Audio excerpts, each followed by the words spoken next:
Hey everybody, what is going on? Hexlex here. Got another Master Duel video for you. So, it is time for another edition of This Week in Master Duel, the news series in which we cover all of the most recent happenings within the game.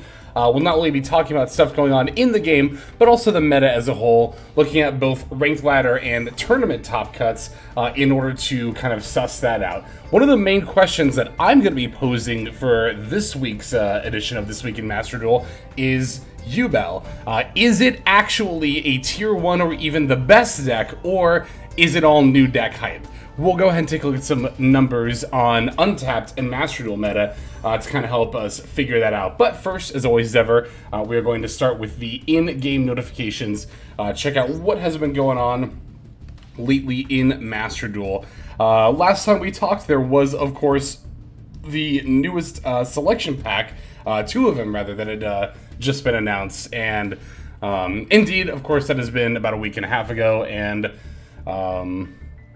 all in all, I think that we are honestly looking at a pretty good spot as far as like the meta goes. Well, again, we'll talk about that a little bit later. So, other things that have been popping up here in notifications. This one's really funny. So for the Xyz Cup, right? The Xyz Festival going on right now.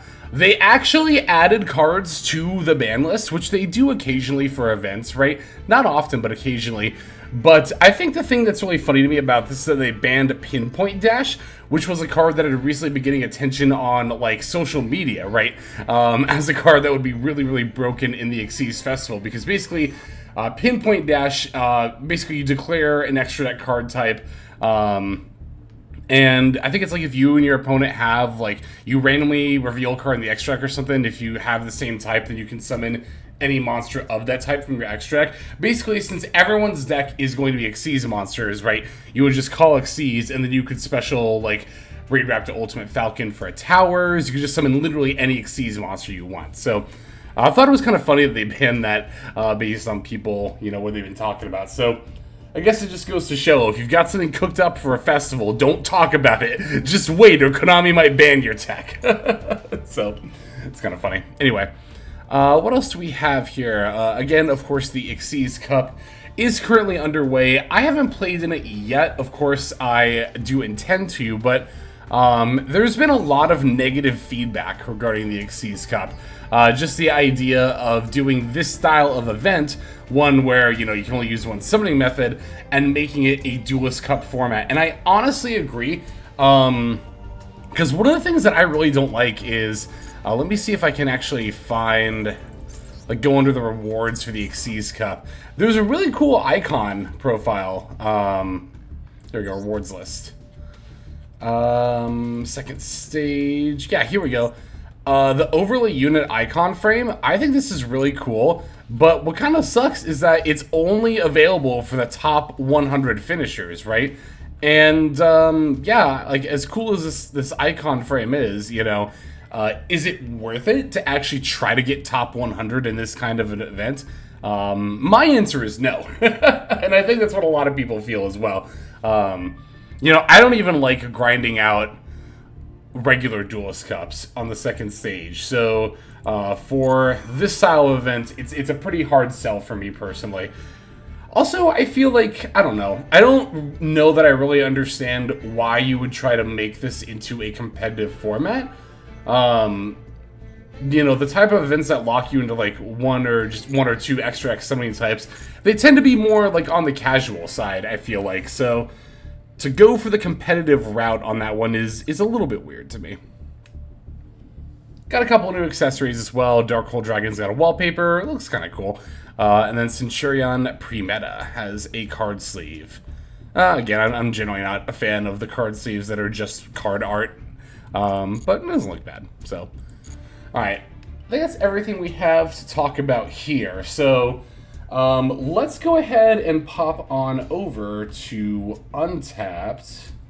Actually, that's Master Duel meta. Here's Untapped. So, for those who might not be super familiar with how the series is formatted, or might have not have even used Untapped and are wondering, what am I looking at here? So after talking about the in-game notifications, what I like to do next is take a look at ranked ladder meta And I think the best way to get an idea of what the ranked ladder meta looks like is through Untapped's meta tier list, right? Master Duel meta, you know, the thing with that is that, like, the decks are all manually submitted, which is great for tournaments, and we'll actually go over to Master Duel meta, talk about tournaments in a bit. But when it comes to ranked ladder, you know, there's only as many decks as people are manually choosing to submit themselves, whereas Untapped, you know, pulls from thousands of games. So again, with ranked ladder specifically, I like to take a look at this in particular. I also filter for Diamond and Master Rank just for quality of the stats, right? Yeah, so if we look here, Yubel has not only the highest win rate right now, but also by far the highest popularity rating. 23.3% is actually what Snake Eye, around the same percentage that Snake Eye held for quite a while. Now we look down here and Snake Eye is at 11.6%. And by the way, that actually combines Pure and Fire King Snake Eye. More often than not, of course, it's going to be Fire King Snake Eye. But let's see, Fire King stuff played at 73.3%, so about 3/4 of the time, right? If we round up the Snake Eye popularity rating to 12%, that means the popularity for Fire King Snake Eye is about 9%, and for Pure Snake Eye is about 3%. The Pure Snake Eye being 3% actually kind of sounds right to me, but Fire King Snake Eye only being at 9% feels very low. And again, Yubel here at 23.3 popularity, you know, percent rating, as well as, again, the highest win rate. So one of the big questions becomes, is Yubel just the best deck in the meta now? Because it is everywhere, right? It's all over ladder. I'm going to go ahead and say no. I do not think Yubel is the best deck in the game. I don't know if Yubel is even a tier 1 deck. I will say about Yubel that it has exceeded my expectations in terms of overall power level so far, right? Like, I thought that Yubel was going to kind of play out as like a slightly better version of Unchained, which it does kind of feel that way sometimes, but no, the Yubel has enough stuff going on that's pretty unique to, you know, its own deck, that it not only, you know, stands out as a different strategy from Unchained, but I do think it is more than just slightly better. I think the main question for me is, because, you know, after Fire King Snake Eye, in the past I've called Rescue Ace the other tier 1 deck. Do I think Yubel is better than Rescue Ace? If the answer is yes, then I think we do need to call Yubel a tier 1 deck. But even if the answer is no, Yubel might still be a tier 1 deck, just underneath Rescue Ace. So I suppose the next natural question is to compare it to the top tier 2 decks, which I would consider the best tier 2 decks to be Pearly and Tearlament. And I do think that feels about where Yubel's power level is, right? So when I think about power level, I want to call Yubel an upper tier 2 deck. It might be the best tier 2 deck. It might actually just be better than Pearly and Tearlament, but I think it's closer to those decks in terms of power level than Fire King Snake Eye and even Rescue Ace. Actually, Rescue Ace, I was gonna say, I feel like I never see it on ladder anymore. And yeah, 2.7 popularity percent rating would definitely be an indication of why, you know, I haven't been seeing it. But that's a thing that, you know, is very easy to forget, right? Is that just because you're not seeing a deck being played doesn't mean that it's actually at a lower power level. Like, it's really easy to say Rescue Ace fell off. But Rescue Ace did not fall off. People just stopped playing Rescue Ace. There's a difference between the two. It's kind of like how, you know, whenever Yu-Gi-Oh! Players look at, like, retro formats, there are, like, all these decks that are competitively viable. And people will be like, how did all these decks get missed in the past? Yu-Gi-Oh! Players must have been so dumb back then. But then whenever you're talking about the current meta, again, you'll have, you know, people being like, oh, well, I never see Rescue Ace anymore, so that deck fell off. It must be bad now. And it's like, no wonder so many decks tend to go under the radar in any given meta, right? Any given format. I think that the high popularity percent rating mostly comes from a place of, like, hype for the Yubel deck. And I think it's more than just hype for this deck in particular. I think a lot of competitively minded players, honestly myself included, were ready for a new competitive deck that wasn't just Snake Eye again. Like, if you think about it, the meta has felt kind of stagnant. Like, even though Fire King and Pure Snake Eye are, like, very different decks, that's one thing that I see people saying a lot is, like, rolling their eyes like, oh, we're still in a Snake Eye meta. But it's very disingenuous to equate, like, 3 Bonfire, 3 Ash, 3 Wanted Pure Snake Eye with current Fire King Snake Eye. They are very different decks, very different power levels. Fire King Snake Eye, a notably lower power level. I think that's why...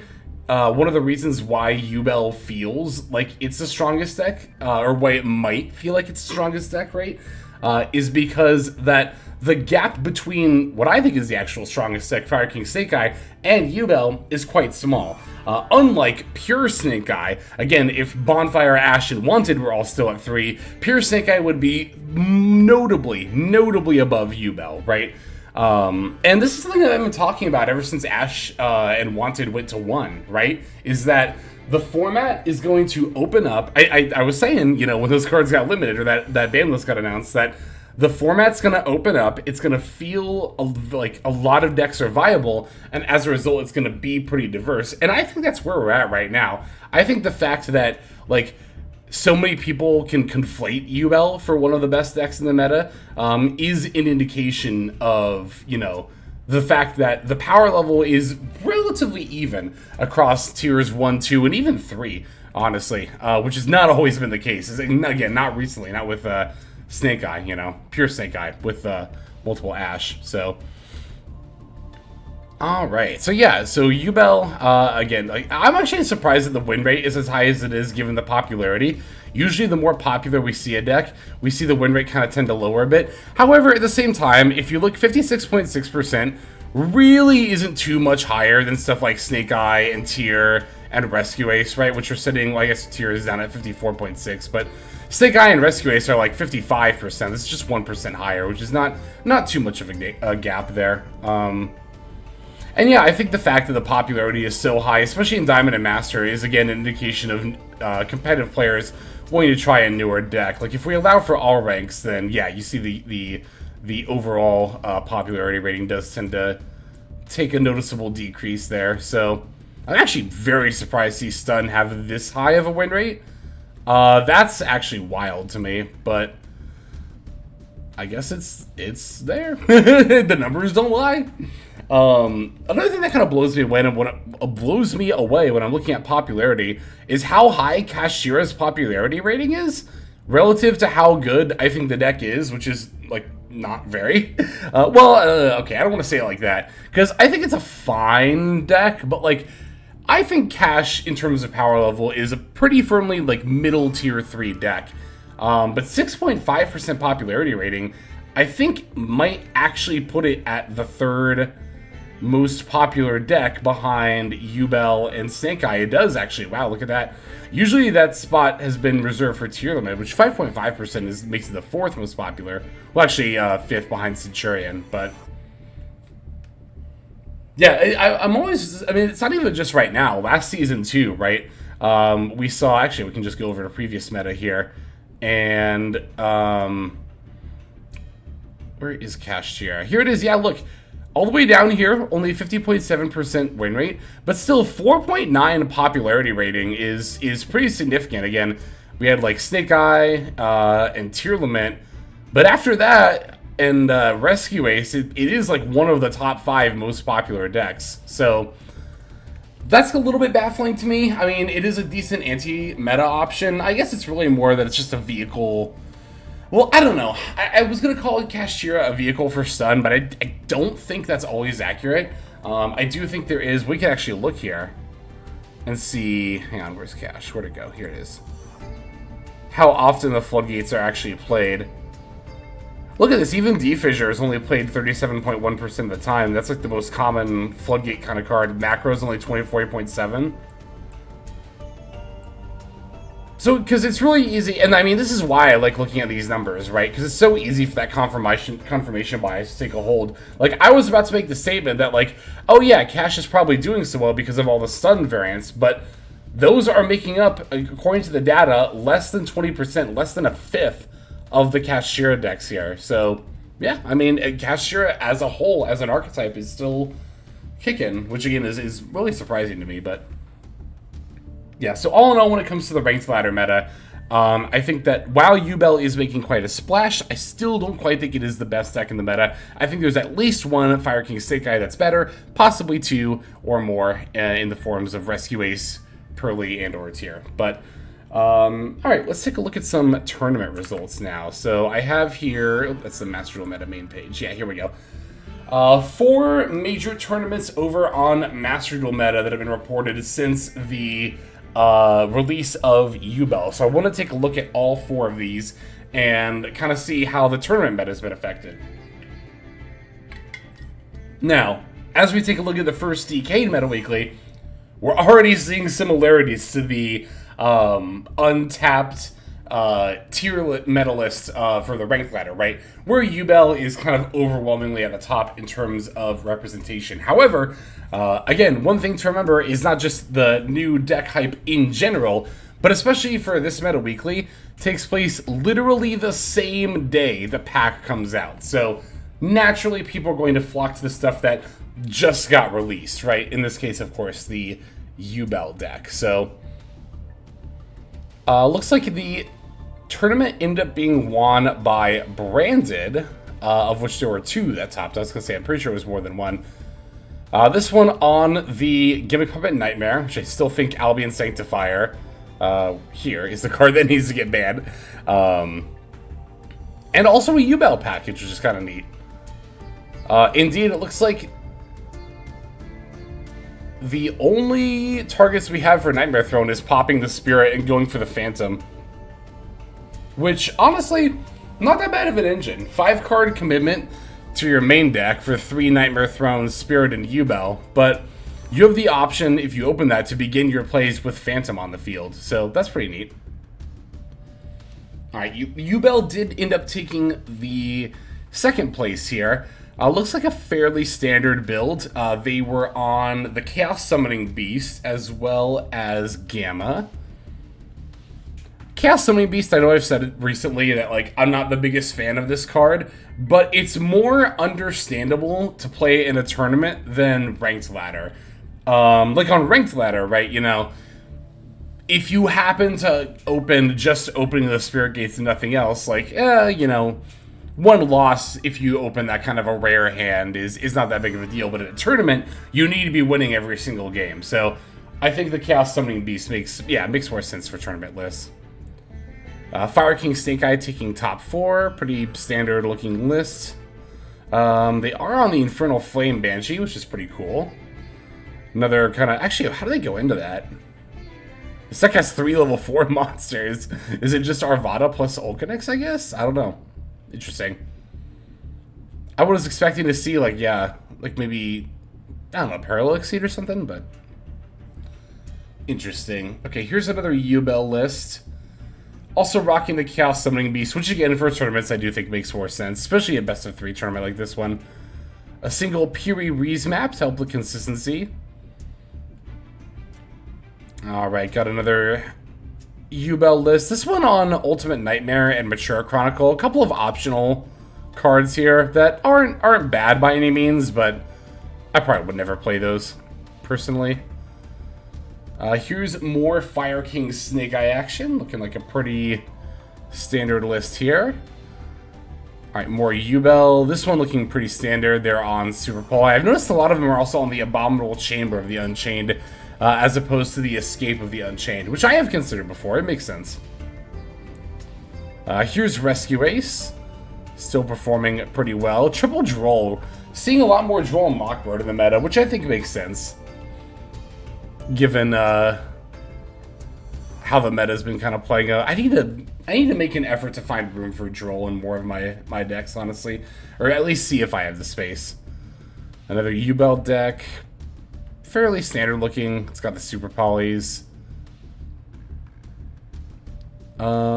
Here is Fire King Snake Eye again.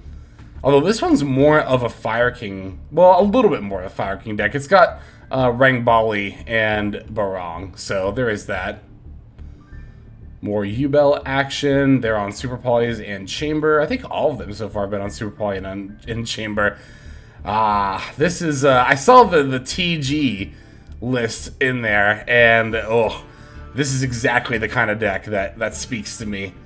I actually really want to build this the more I look at it. All I need is a Junk Speeder. Junk Speeder has been so close, like, I've come so close to crafting this card so many times. I think I might actually bite the bullet this season and try out Synchrons. I'm actually surprised I just haven't made... Well, the main reason I haven't made the deck sooner is because I need more... Like, for this particular list right here, all I would need is Junk Speeder. But for, like, average Synchron decks, you also need Trishula, and sometimes Crystal Clearwing, Synchro Dragon. So, I should just bite the bullet and craft them all, though. Or at least Junk Speeder plus Trishula. Here's a Yubel deck with a pretty interesting tech of Double Resonator. It's a fire level 1 Fiend Tuner that when it's special summoned, you can target a face-up monster on the field, normal or special summoned. You target a face-up monster on the field, treat as a tuner. You can also banish this card from your graveyard and target a Fiend you control, and that Fiend becomes a tuner monster. So it's also got 0 attack and defense, making it applicable for all of the different Yubel support. That not only allows the Baron de Fleur in the extra deck, but because it's fire, now you have some options for Promethean Princess. You don't need to have a fire main deck monster necessarily, especially for Promethean, because like we already play Sharvara, but I'm still a little iffy on the Promethean Princess line in Yubel. Like, I feel like if you're going to play this card, you should be playing Amblewhale, because... Like, yeah, this can come back during your opponent's turn, but, like, then you're going to be fire-locked going into your turn. And the combo line, from what I understand, also makes the dual little on turn 1. I may be misremembering that, but the way I see it, it's like, okay, you go through your turn 1 combo line where you, like, yeah, well, you would have to, because you have to go into dual little to get Promethean Princess in the yard. So, like, okay, you Promethean Princess pop your opponent's monster, they pass back over to you. Now you're fire-locked, and you don't have a fire monster to link it to. So, maybe I'm missing something. Maybe there's an easy way to out, like, your own Promethean Princesses on the board, but... Anyway. This is Tier Limit Infernal, which is another cool pile deck. Very, very good stuff. And then the other branded list, also on Gimmick Puppet Nightmare. I've said it before, I'll say it again. Like, it's gotta be Albion that gets banned, not the Gimmick Puppet Nightmare.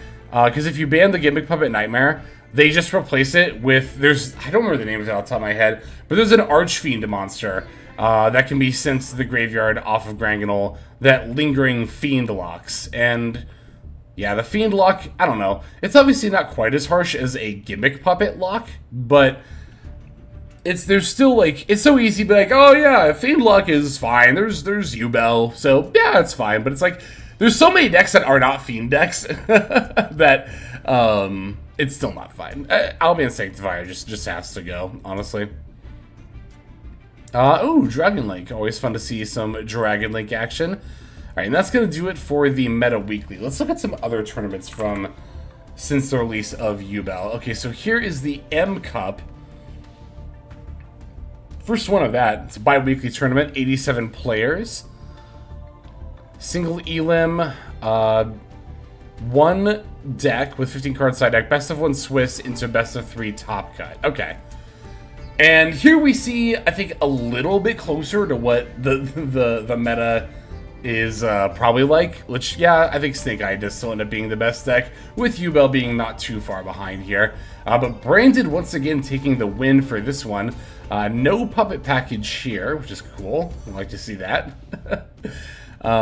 Here is Yubel taking second place and running a cashier package, which I think is the first time I've seen that. Also playing Rivalry, which makes sense for Fiends and Super Polys. This is actually a little surprising. Pure Snake Eye ends up making top 4. Not even just Fire King, but pure Snake Eye rocking the cash package. Is that only 1 Flamberge? No, okay, that was 2. Okay, I was gonna say. And Branded yet again. This one on the Gimmick Puppet Nightmare lock here, coming in 4th here in top 4. Fire King Snake Eye making the top 8 cut. This looks like a pretty standard looking build. Here's Yubel in top 8, pretty standard build. Lots of Super Polys in these tournament builds, I'm noticing. Which makes sense, honestly, for a tournament where, again, every single game does count. You kind of want to have that option to break any board, right? Alright, more Fire King Snake Eye in top 8. Ah, and Centurion. Good old Centurion. Although the Centurion list is on a lot of floodgates, isn't it? It's got the D-Fissure, the Summon Limit, the Skill Drain, the Anti-Spell Fragrance, and deck lockdowns. And D-Shifters, too. D-Shifter in this deck is an interesting choice. I like the Sharnga. It's a cute option. I think Assault Synchron and Ringo are probably better, but Sharnga is a nice option for Centurion as well. Alright, I think we have 2 more? Yeah, 2 more. China Master Duel, Taiba Weekly number 86, 110 players, 6 rounds best of Swiss into best of 3 top 16 with the side deck and, yeah, of course, best of 3. And not a single Snake Eye. That's wild to me. 110 player tournament, no Snake Eye in the top 8. It's even best of 1 Swiss, right? So this is the Swiss rounds were the same format as Ranked Ladder, and yet no Snake Eye. Wild. Tier Limit ends up taking the W. Pretty standard looking pure Tier Limit list, no Horus cards. Yubel, once again with the Chaos Summoning Beast and Super Poly, which again for tournaments I feel like playing those cards makes a lot of sense. Sky Striker making the top cut here in top 4. It's pretty cool to see. And then we have some amount of Centurion plus Super Heavy Samurai with a little bit of a Sword Soul package thrown in there, and a Rorodon, of course, as well. Oh, I was going to say Infernal Flame Banshee. I didn't see Snake Eye. Whoa. Sorry about that. That was weird. Anyway, but actually, I do see Poplar here. Oh, and a Hydrant? Wait, what? I didn't even notice the Rescue Ace package at first. It's a little one. It's literally, I think it's just Hydrant and Preventer. Oh, we're using those for an OSS target, and then we're Hydranting for Preventer. Preventer banish the Hydrant to summon itself, then you link off Preventer, which brings back Hydrant for more, like, link slash whatever kind of summon material you need. Oh, that's cool. There's a lot of pile decks in these tournament top cuts. Well, I've seen 3, but that's always glad to see them. I am, anyway. I think pile decks are sick. Magispectre making an appearance as well. That's cool. So we got to see all the new 3 major decks in the new selection pack make tournament top cuts. That's always nice. Got some Pearly and some more Tier Limit action. Relatively standard looking list there. And Branded yet again, making top 8 here. No Gimmick Puppet. Yeah, no Gimmick Puppet. That's cool. Alright, one more tournament top cut we're going to take a look at here. And that's going to be the Factory Cup. 50 players, 4 or 5, I guess, rounds of Swiss into top. 1 deck, 15 card side deck. I think it's, the way that's worded, it sounds like it's best of 3 in Swiss as well. So this is what I thought was a pretty interesting kind of turnaround here, right? And I think that this full deck type breakdown versus the top cut is kind of like indicative of what I'm talking about when I say Yubel has a lot of hype, but might not be like the strongest, right? So 28% of all the decks that enter this tournament were Yubel. In spite of that, only 1 Yubel actually ended up making top cut in top 8, and it looks like in like 8th place. Whereas Fire King Snake Eye only had 12% of the entries and yet end up taking the whole thing. Which, again, I do think is kind of indicative of the fact that, like, Yubel, very popular, very understandable, but Fire King Snake Eye still ends up being the best deck of the format. Pretty standard-looking list here for Fire King Snake Eye that ended up taking first place. Rika Sun Avalon got second, which is pretty cool to see. Fun rogue deck, Plant Pile, Plant Link, whatever you want to call it. Rescue Ace making top 4 here. Pretty standard looking there. We got the Supreme King slash Magician Pendulum deck, whatever you want to call it, in top 4 as well. Spiral in top 8 with the Codebreaker package. That's cool. And Horus cards, also cool. Branded list. This one only on 40 cards. Always a little jarring to see a 40 card branded deck. But cool. Very, very cool. Here's another everything pile. This is a very much an everything pile. We got Snake Eye. We got Yubel stuff. We got Tier Elements. We got Kashtira and Horus packages. I mean, this feels like the whole meta rolled up into one deck, which again, I'm here for it. I think it's cool.